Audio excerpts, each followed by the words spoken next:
St. Louis trip. Let me start by saying I did not want to go. Don't get me wrong, I enjoyed the trip. It's just I didn't expect it to be fun in the first place. During summer break, I tend to just not do anything. I don't like to go anywhere or do anything. This trip was completely random. June 24th, 2017, my dad walks in the room and goes, "Ethan, we're leaving for St. Louis in 1 hour. Pack fast, we're staying the night." Darn it, my mind took a while to make sense of that information, but after a lot of procrastination, we took off. A few hours later, we crossed the Mississippi River and see the Gateway Arch for the first time. Me, being the dumb teenager I was, had the worst mood I could ever have. For some reason, my parents decided that it was the perfect time to go to the zoo. 10 minutes before it closed. My whole family gravitated to every single random animal that was in their path.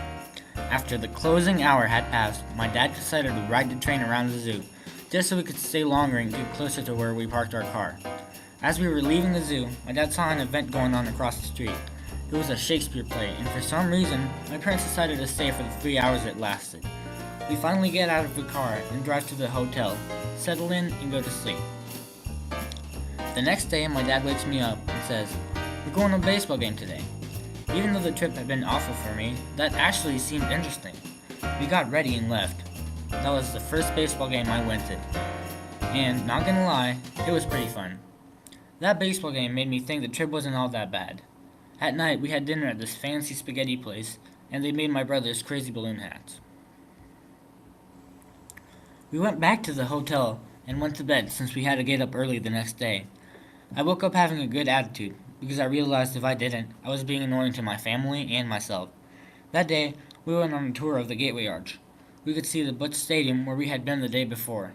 It was amazing. After that, we went to the City Museum. I've never seen a museum that weird and creative in my life. At that moment, I realized how dumb I had been for having such a bad attitude before. That trip, I learned to always be willing to do things even if it's not what you want to do, because you might end up having fun.